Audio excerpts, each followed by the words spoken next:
The Day the Chickens Attacked by Chelsea Orland.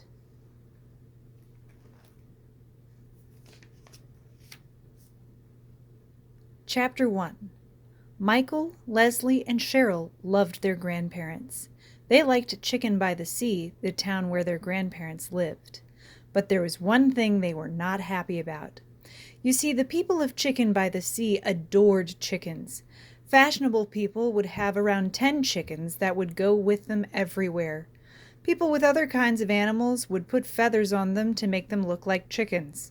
The life of everyone in the town revolved around chickens.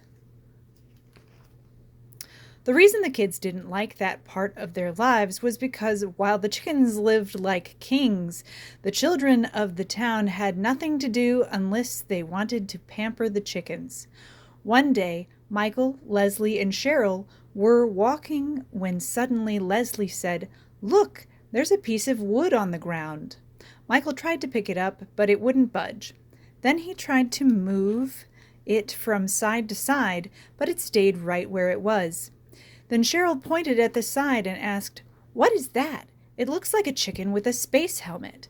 Michael put his finger on the picture and slid the wood to the left and said, "Look at this. It looks like a recipe for something." They decided to come back the next day. They thought it would be best if they didn't tell their grandparents what had happened that day. Chapter 2. Perhaps now would be a good time to go back around 200 years and learn a little about the founder of Chicken by the Sea.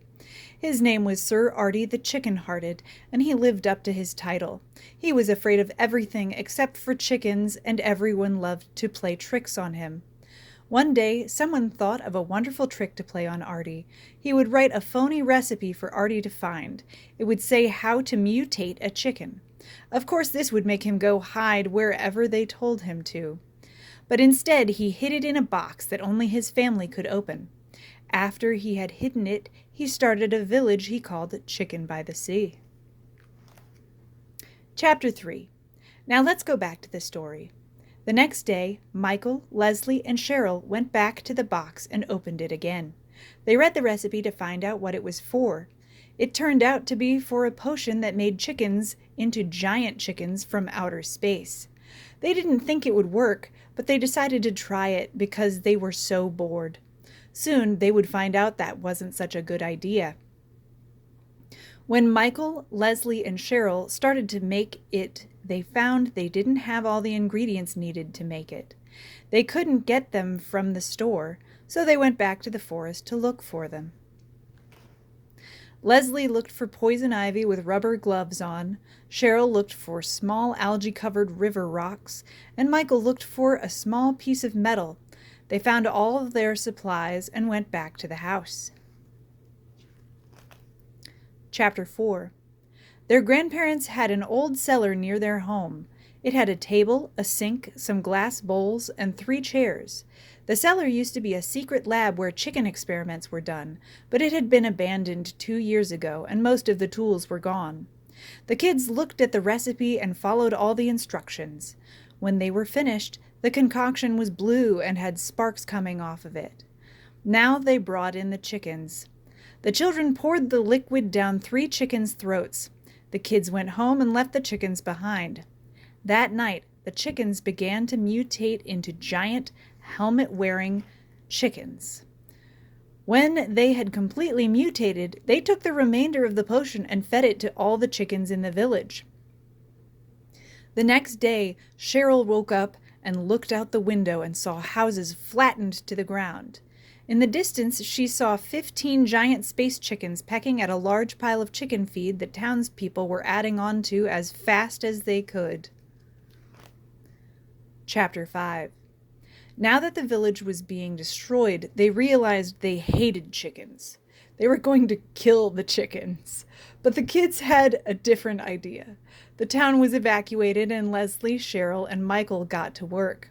They began to make very large collars and leashes, but it proved to be a very difficult project and the chickens were out of food. But they thought up another idea. Meanwhile, the townspeople were sitting on the riverbank when it dawned on them that all along they had really liked tuna fish instead of chickens. Chapter 6. The children went into the cellar and started to draw a design for a spaceship and began to build it. When they had finished it, they put all the chicken feed that was left into the spaceship, and the chickens went into it. When they were all in, Leslie shoved the door shut and sent it off into space.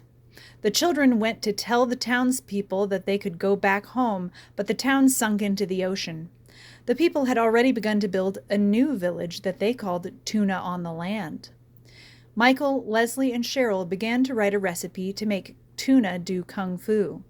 They put it in a bottle and buried it deep in the sand and forgot about it.